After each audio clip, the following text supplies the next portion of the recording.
Every sport has its giants who are expected to succeed and conquer absolutely everything. However, regardless of what team, individual, club, or nation you support, there is one thing we all have in common, and that's a love for an underdog. They are those who rewrite everything that we thought was possible, and they're not remembered because they were expected, they're remembered because they defy logic, money, and power. And ultimately, they remind us that sport, at its core, is about belief. From Greece's miracle win in 2004 at the Euros, or Leicester City's unbelievable 2016 Premier League campaign, this is the story about why we love an underdog.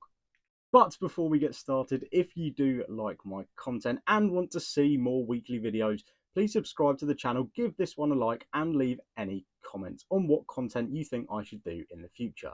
Let's get underway.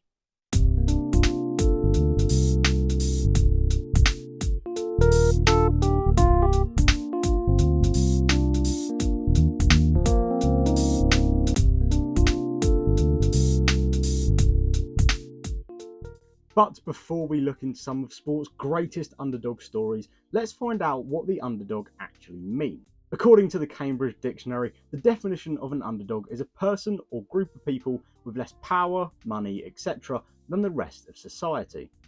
And the term originally stems from the late 1800s, where it referred to dogs who would lose in a dogfight. And the term was popularised in the 1960s, when a cartoon character dog was named Underdog and was an unlikely hero. But in sport, it isn't just about a team or individual who's unlikely to win. It's about a team or individual that defies all the odds and goes against money, history, and reputation to still find a way to win. They're the ones who make sporting success seem human and achievable, which is exactly what Greece made Europe feel in 2004.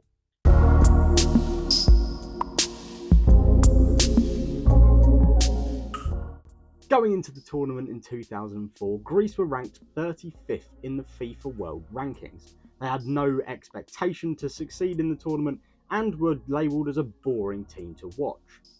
And despite having no superstars in the team, they turned up to the first game and shocked everyone almost immediately, as they beat the hosts Portugal 2-1 in the opening game of the tournament. But with poor results in their final two group games, it looked like they were going to struggle in the remaining rounds of the tournament. A 1-1 draw against a budding Spanish side and a 2-1 loss against the Russians almost made it seem impossible that they would go any further. And despite getting through to the next round, it almost looked inevitable that they were going to be kicked out of the tournament, as they next faced 2002 World Cup finalists in France. With Trezeguet and Henry leading the line, with Zidane and Pires just in behind, and Thuram and Silvestre at the back holding fort, it looked almost impossible for Greece to succeed. But regardless, they managed to find a way and beat France in a 1-0 win. This put them in the semi-finals, meaning they were only 2 victories away from European glory. Their next match, in the semi-final, was against the Czech Republic. And they scraped past and managed to work themselves into the final after a goal in the 106th minute. And by the end of the tournament, it all came full circle, as Greece once again faced off against the hosts Portugal. It was a miracle that they had got this far already, but they took it one step further and beat the hosts 1-0 in the final of the 2004 European Championship. Yes, their football may have been defensive and dull, but the spirit brought the team together to ultimate success. When Greek captain Zagorakis lifted the trophy, it wasn't just about Greece celebrating. It was about every small nation who had ever been told that they don't belong. Despite not having any success in recent years, that moment in 2004 will remain immortal, just like what happened 4 years later at Monza.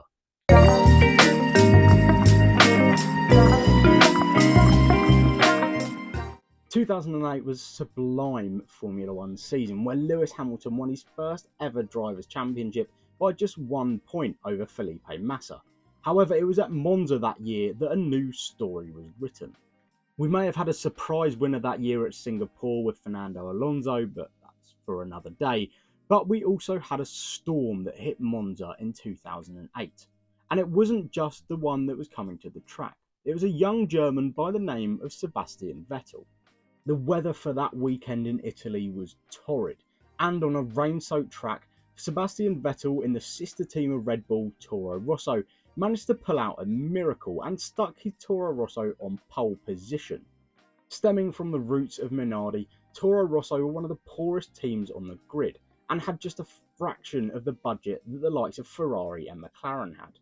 Despite this, on the Sunday, history books were rewritten, and at the time, Sebastian Vettel became the youngest ever driver to win a Formula 1 race, a record that stood until 2016. After a struggling stint at the back end of 2007 in the BMW, success in Formula 1 looked very far away for the young Sebastian. However, this win at a rain-soaked Monza marked proof that talent and belief can take you to the very top of motorsport. This victory was a statement. Even the smallest team in Formula 1 could take on the might and money of the likes of McLaren and Ferrari. Money was actually the biggest problem of the 2008 season as well, as the global financial crisis hit. This prompted Honda to take their shares out of the sport, and they sold their Formula 1 team to Ross Brawn for just £1, which then created the team of Brawn GP.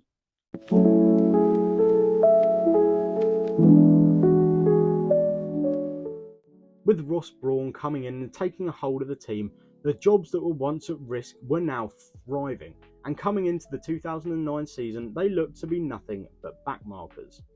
And with a lack of sponsors on the side of their car, it looked inevitable that Brawn were going to fail in 2009. But with Jenson Button and Rubens Barrichello behind the wheel, and a loophole in the rules and regulations, Brawn turned up and won in their debut race at Melbourne. And throughout the season, success kept on coming. However, towards the end of the year, it did fade away. But by Brazil, Jenson Button had managed to claim the Drivers' World Championship. This wasn't just a story of a team that had a long lineage in Formula 1 but failed to succeed.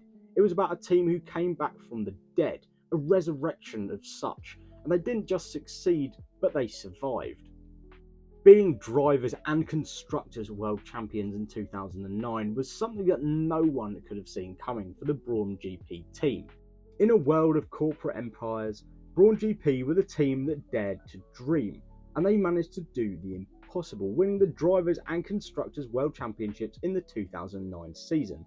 And to this day, they hold the record of being the only team in Formula 1 history to have a 100% success rate in the series. And despite the mega amounts of money behind Red Bull and McLaren who were breathing down Brawn's necks come the end of the season, they managed to hold off to rewrite the history books, just like Montpellier did in 2012.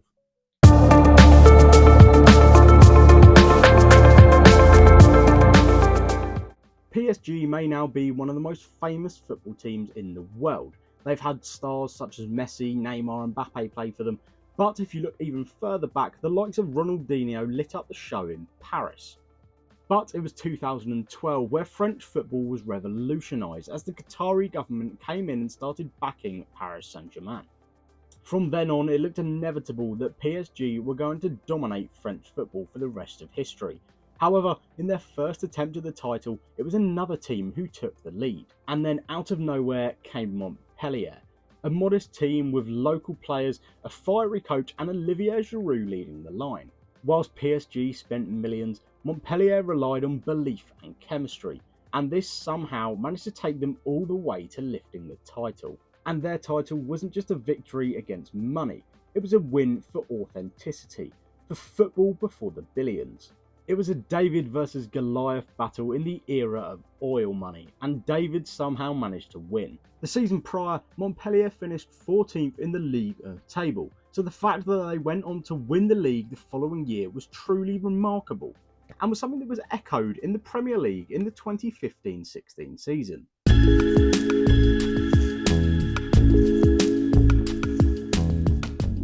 In the wild world of football, it seems almost impossible that history can repeat itself. However, for Leicester City, it did. In the 2014-2015 Premier League season, Leicester City finished 14th in the Premier League and narrowly escaped relegation. Therefore, the following season they were doomed to fail, and they were put at 5,000 to 1 odds to win the Premier League title. Jamie Vardy, Riyad Mahrez and N'Golo Kante were pivotal parts of Claudio Ranieri's team, and they, as many others in the squad, showed a togetherness, a belief and a hunger for victory. And we've seen this story before. Many teams start seasons well but gradually seem to fall off. However, for Leicester, it wasn't them who seemed to struggle during the middle and latter periods of the season. It was the Giants, the Arsenals, the Chelseas and the Manchester Cities couldn't touch Leicester City. And come the end of the season, they managed to replicate what Montpellier had done just 4 years earlier. Go from 14th and be a total outsider in the league to winning the title. This was perhaps sport's greatest recovery ride, and it even meant that Gary Lineker would turn up on Match of the Day in just his underwear. It wasn't just a sporting story, it was a cultural moment, and in an age of super clubs, it proved that dreamers were still able to dream.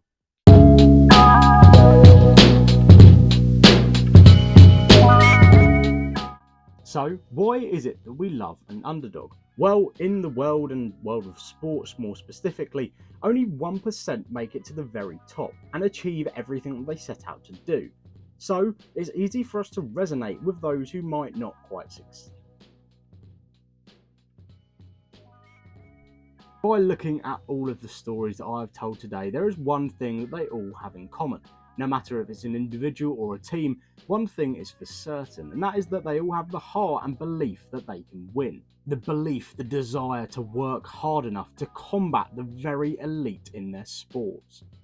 And for us fans, it feels like there's some justice in it. Effort beating wealth, unity beating ego, and togetherness beating statistics. It's emotional, unpredictable, and human. It's what we want sport to be. Ultimately, the underdog is why we love sport. Seeing them overcome the odds, overcome the doubters to succeed is something truly remarkable. Greece did it in 2004 at the Euros. Sebastian Vettel dominated in the rain against all the odds.